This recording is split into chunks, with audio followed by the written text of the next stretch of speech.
Graydon Carter, best known as the editor of Vanity Fair, has a brand new memoir out. It's called When the Going Was Good. It's tremendous. If you enjoy this program and you know my tastes, you'll love his book. When the Going Was Good, An Editor's Adventures During the Last Golden Age of Magazines. Graydon, thank you so much for being here. I thoroughly enjoyed the book. Michael, thank you. And thank you for those kind words. So how golden was that era? It was so golden that there was an eyebrow lady. Tell me about that. Well, no, I was in the office one day, and Susan Morrison, who just wrote the Lorne Michaels biography, was on the floor, and she worked at the New Yorker a couple of floors down. And I said, "What are you here for?" And she said, "I'm here to see the eyebrow lady." And I said, "I don't know what you mean." She said, "Yeah, this woman comes in once a month, and she's the best in the city." And so I went to see the managing editor, Chris Garrett. And I said, "Chris, what's this about an eyebrow lady?" And she said, "Well, she's the best in the city." I said, "Yes, I've already heard that." And we go around the corner to the photo department, and there's like a half dozen women waiting to have their eyebrows plucked by this woman. And I said to Chris Garrett, I said, "Wait a minute, how long has this gone on for?" And she thought for a minute. She went, "I don't know, about 20 years." I had no idea. So that was a perk for many people back then. When traveling on business, I stayed at the Connaught in London, the Ritz in Paris, the Hotel du Cap in the south of France, the Beverly Hills Hotel, and the Bel Air in Los Angeles. Suites, room service, drivers in each city. For European trips, I flew on the Concorde. I took round-trip flights on at least 3 times a year for almost a decade. That's something like 60 flights. And then my favorite, my passport picture was taken by Annie Leibovitz. I mean, come on, how many can say that? No, I mean, the fact is I'd come from Spy magazine and the New York Observer, where I rode the subway to work and flew in the back of the plane in economy. So this was just a revelation to me. But by the same token, those things were all there to give Condé Nast the appearance of being better than all the other magazine companies, and to give the editors the tools they needed to succeed, both in terms of getting somewhere faster. Like, say, if there was a car and driver, I worked all the way to work. I was editing manuscripts rather than, struggling with my bag on the subway. So it all had a purpose to it, and it enabled you to attract the best talent in terms of young staff members and senior editors, and in terms of contributors like Annie. The book has already been published, obviously, but I've written you a blurb nonetheless. Would you like to hear it? I would, yeah. I loved this tome. I chortled as I read it. I enjoyed the plethora of anecdotes as I was reviewing it in my abode. Graydon Carter is quite the scribe. Now, why have I written it in that fashion?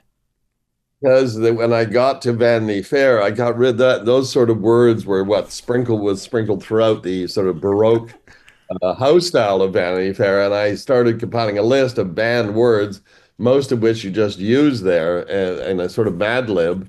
And the list has grown and grown and grown. It's probably got 60, 70 words on it now. It's just the things that just rattle me.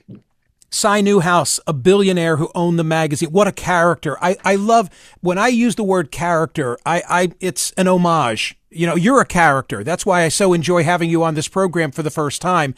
I loved reading what you said about him, but none more than the anecdote after lunch at 44 in the back of the Royalton, and the two of you leave and the sky opens. What happens?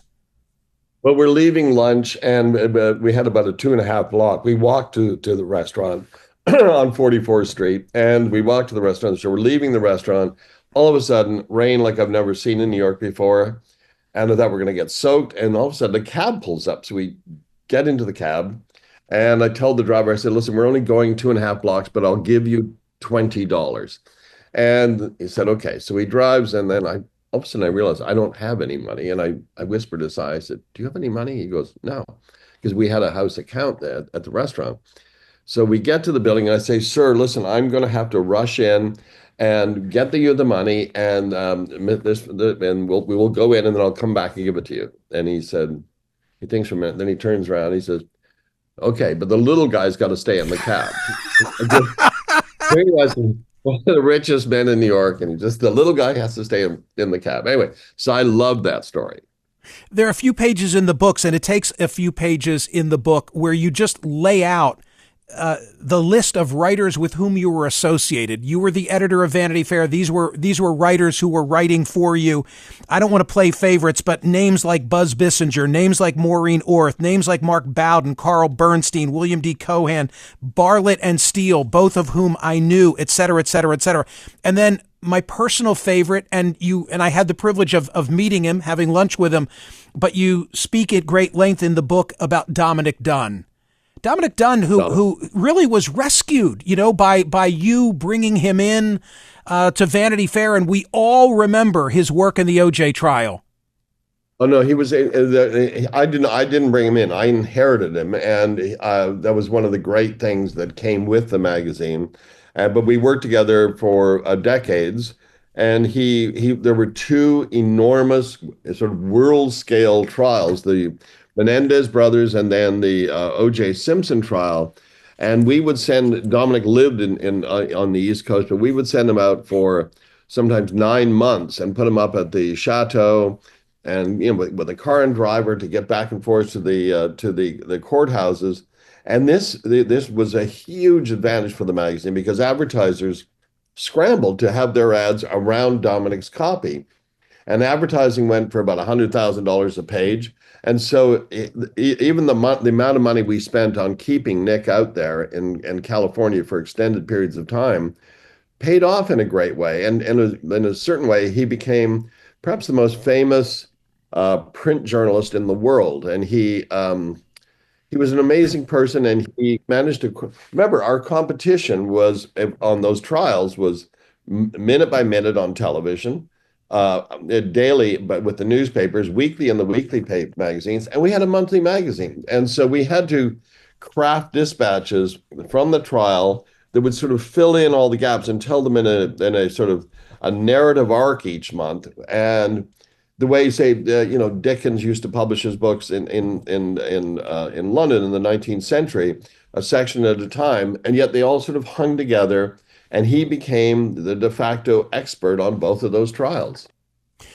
I so miss Vanity Fair of your era. I so miss Vanity Fair of your era. And by all accounts, you were an extraordinary editor. The question that I want to ask Graydon Carter, do you attribute that to your literary skills, or do you think it's more your street smarts, your ability, as I would say, to think on the margin, your social graces, the people that you knew? You're going to probably tell me it was a combination of all of the above.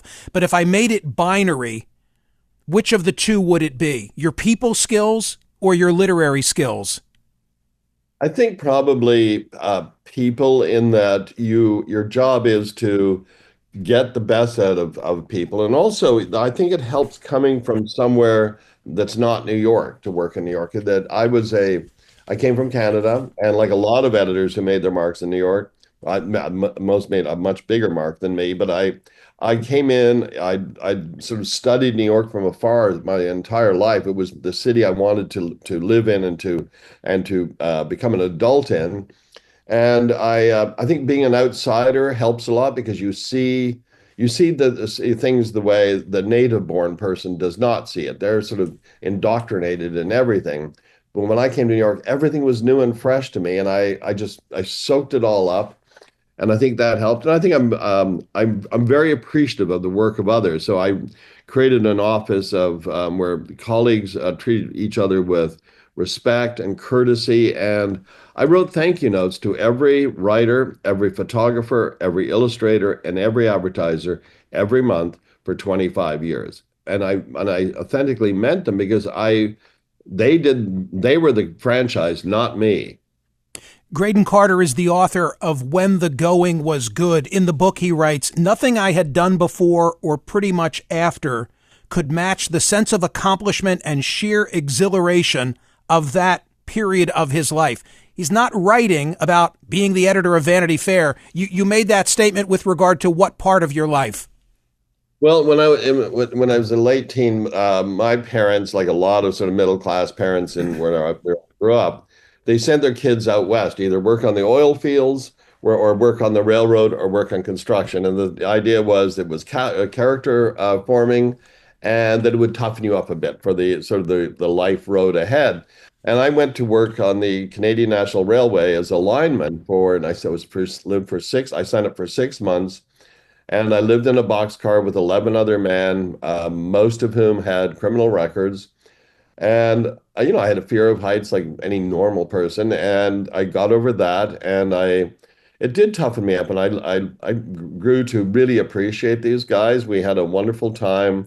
There was a lot of drinking, but it were long, difficult days, starting at 5:30 in the morning and ending around 5:30 at night and you climbed, probably 100 telegraph poles in a day.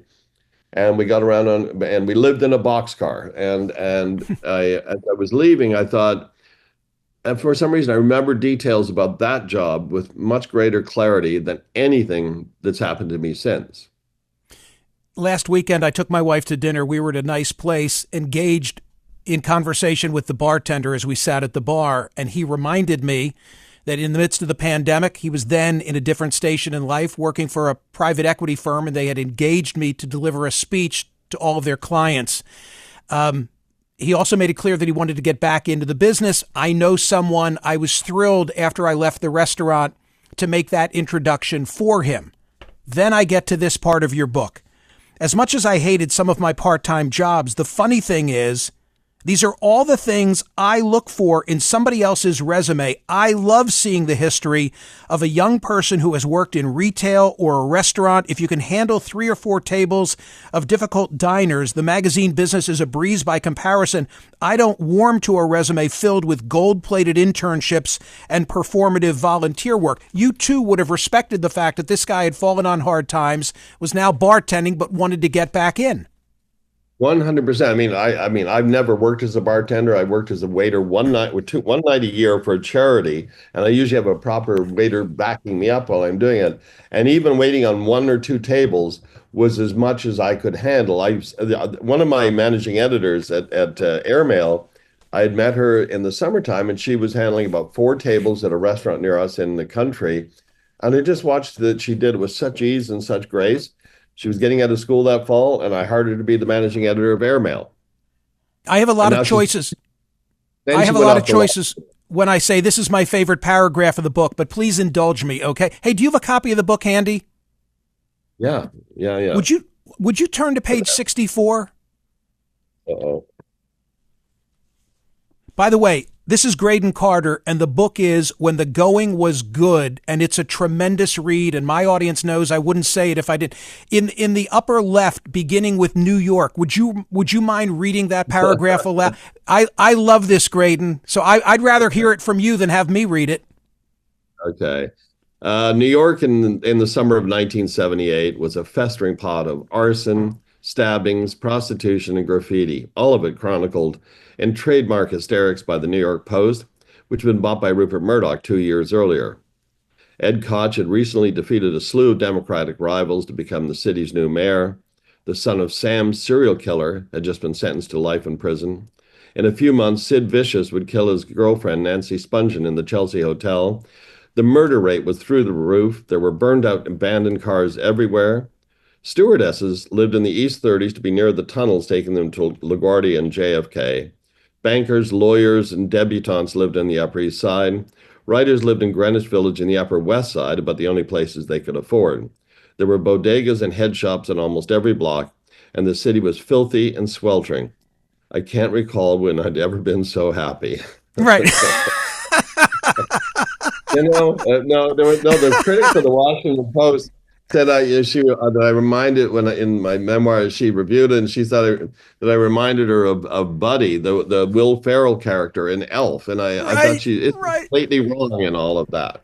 Do people stop you and say, my favorite of all time story was X? And if they do, is there a particular one? Because you write extensively about my favorite. I'll never forget where I was when I read Maureen Orth on Mohammed Al-Fayed. I happened to be in London, and it felt so cool to be reading that story at that time.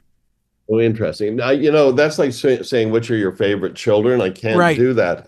I Okay. do know that the story that probably wound up at the front page of every paper in the world was when we broke the Deep Throat. Of course. Mark Felt. heartfelt. And I mean, I published like something like 4,000 stories in Vanity Fair. So just even trying to remember them. But in Spy Magazine, I do think one of my favorite stories was where we got rich New Yorkers to cash really Oh my small. God. Oh my God.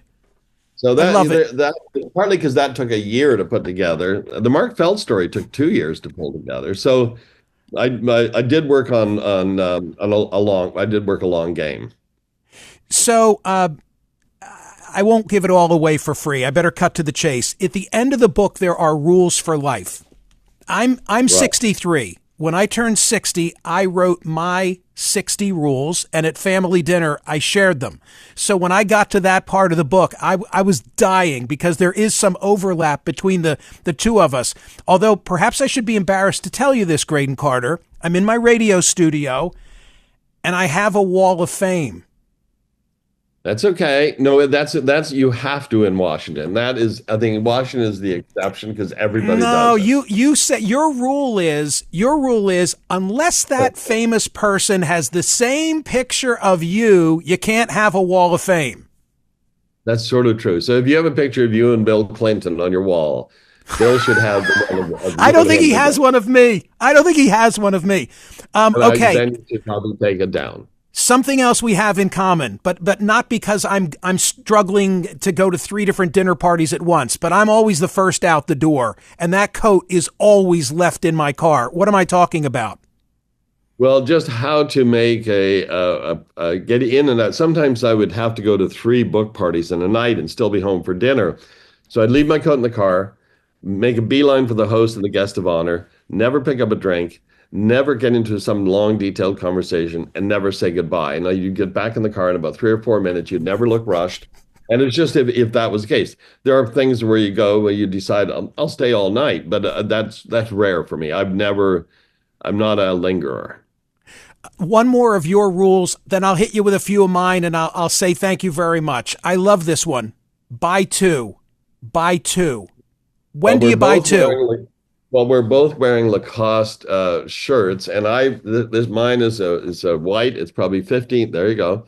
It's Yeah. probably 15 years old. I have at least 2 dozen of them, and I just rotate. I just wear a new one every day, and they hang together. They're getting a little frayed, but it because I knew they'd go out of production. The ones I liked, and they did go out of production. And I think it is if there's a pair of shoes, a pair of running shoes that I really love. I'll buy 2 of them because I guarantee if you go back 18 months later, they're not selling them. They're not the same thing. Okay, I'll let you go after this. Here are a few of mine. Ready? My 60 rules at age 60.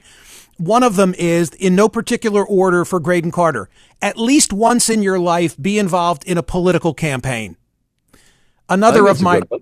Okay, another of my Yes, rules, and this is tweaked by me, but it was a rule from my mother. My mom always said you've got to have a really good Navy sport coat. I tweaked it to be you need to own one bespoke, very good Navy sport coat.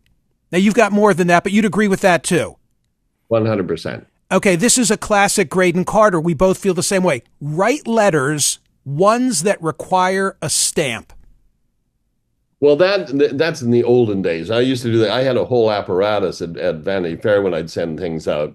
Nowadays, my wife has this business called Electrogram, and I send out these electronic telegrams to thank the staff and the right contributors and the advertisers every week after airmail. Also, I was living in France at the time when I started it, so that became, just mailing from America. By the time the letters got to them, the people would have forgotten what the heck I was talking about. Bid at a live auction. Terrible idea, but go ahead. Why? Why? Chances are you're going to go home a lot poorer with something you don't really need. Visit friends in prison. Um, I don't. Well, that's probably if you have friends in prison. I don't happen to have any friends in prison, but You've never had a friend in but I prison? don't. But I don't live in Washington, so. And finally, which one should I pick out for Graydon Carter? Oh, well, you've lived this rule. When interesting things happen, write them down. I actually don't. Really? How the hell did you put this But book together? I have no notes for this book whatsoever, and I Oh my did God. almost no research. I thought if it's not a story that I remember, it's not that interesting. I Okay, sometimes final enjoy the timeline, but other than that, no. final thought for you. Very early on in the book, you reveal that one of your favorite books is one of my favorite books. And that's when I'm like, this guy is a kindred spirit. Of all things, because it's so off the grid, Moss Hart, Act One. Extraordinary book. I still have a Extraordinary first book. edition right here. One of the greats. I used to give them to all my first edition to all my assistants when they joined me. It changed my life. And also I happen to love everything he wrote. Beyond that, every single play and screenplay, it's an amazing story, and especially if you're just fresh and coming to New York. And my So mother gave it to me when I was like 14. Jeff Zucker was my boss at CNN and had a wonderful relationship. And I read, page 6 or some such thing that he bought Moss Hart's house. I got him a copy and gave it to him as a gift Interesting. Wow. years ago. Yeah. Oh my God. Okay. Well, Hey, I'm I very envious for that. I love your book. Congratulations, and thank you for coming here to discuss it. It's really great. It was a great honor. It was a great honor. Thank you. When the Going Was Good, an editor's adventures during the last golden age of magazines. The author is Graydon Carter. It's terrific. Really a great read. Really a great read.